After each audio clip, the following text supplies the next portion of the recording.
sumaksayit ng unang misa. Yun ang dahilan dito nila nilalika ang cross. So bago si Mandela nag-aabot sa Islam, may nakatira ng raha sa whole Pilipinas. So ang mga raha from Endo, nag-spread sila Luzon, Visayas, o Mindanao. So ang raha sa inyo si Sulaiman, ang pinakauna. O sa Cebu si Rahang Mabon, sa Liti si Rahang Ulambo, sa Mindanao si Siago. Sila ang mga kapamilya na raha from Endo, nag-transfer sa Pilipinas. Sila ang mga nakakonvert sa mga Pilipino native na naging Islam. So nag-abot na si Rahang Ulambo sa Isla. Ito po ang statue ni Rahang Ulambo. Si Rahang Ulambo ang chieftain sa Hula Island, pinakaunang nag-stay. Pagdating ni Ulambo sa Isla, kasi hindi ko siya nakaasawa, unang pangalan sa Isla is only Masawa. Yun ang original name. Record ni Pigapeta. Only Masawa ang unang pangalan sa Isla.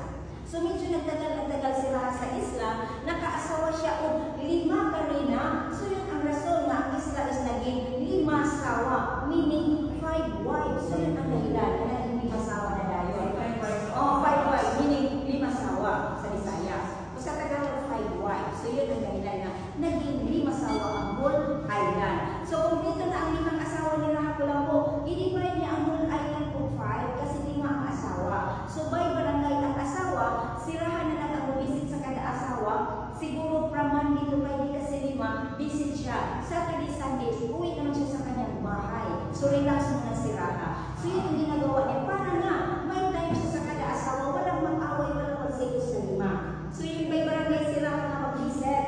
O pagkatapos Sabado, Domingo, uwi siya sa kanyang bahay. Parang may time. Kasi siguro sa buong bahay ang mga asawa. So palaging nag-away, nagsigos, warning, gano'n. So pag-divide ni Rahang Ulambo sa whole island, automatic na ang mga asawa, wala nang nagselos. Yun na si Raha na nakapumikot. So ito po si Rahang Ulambo, ang may asawang 5. Yun ang ganda ng Isla is naging 5 sawa. So ito po si Siago, si Raha Siago. Siya ang raha sa Mindanao.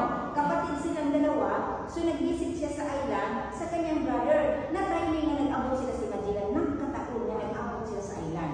O so si Siago prabutuan. So si Ferdinand Magellan yun, Father Pedro Valderrama, siya ang unang pari na Spaniard, kasama ni Magellan from Spain.